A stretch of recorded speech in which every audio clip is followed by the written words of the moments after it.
On face నువ్వు నేను అనుకున్నటువంటి చిన్న చితక కంపెనీ కాదు, ఎవ్వరికి అంతు చిక్కినటువంటి ఒక mega company, mega business opportunity plan ఇది. ఎందుకంటే దీని వెనక ఎన్ని నడుస్తున్నాయి, ఎంత నడుస్తుందో ఎవరు మాకైతే అందుబాటట్లేదు. ఆయన ఎన్ని తయారు చేసి పెట్టి రెడీ చేసి పెట్టినారు కూడా తెలియదు CEO గారు. ఆయన రేపు పబ్లిక్ లోకి వచ్చినాక ఒక్కొక్క ఆయుధం బయటకు తీస్తారు.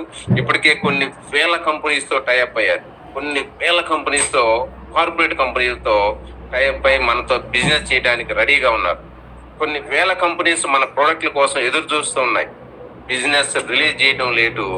సూపర్ యూనికార్న్ మన కంపెనీ ఒకసారి ఆలోచించండి. సూపర్ యూనికార్న్ లాంచింగ్ మంత్ నుంచే సూపర్ యూనికార్న్ అవుతున్నటువంటి ఒక మెగా బిజినెస్ ఆన్ పేస్. కానీ అలాంటి కంపెనీలో అతి కొద్ది మంది ఫౌండర్స్, ఈ ప్రపంచంలో ఉన్నటువంటి 10 లక్షల మంది ఫౌండర్స్ లో మనం ఒకరమే. మరి కొన్ని వందల కోట్ల కస్టమర్స్ ఈ కంపెనీకి రాబోతున్నారు. అందులో మొదటి వరుసలో ఫౌండర్స్ గా మనం ఉన్నాము. మనకు వచ్చింది అవకాశం. మరి అలాంటి అదృష్టవంతులు మనం, మై డియర్ ఫౌండర్స్. ఇది ఎవరు చెప్పిన మాట వినొద్దు.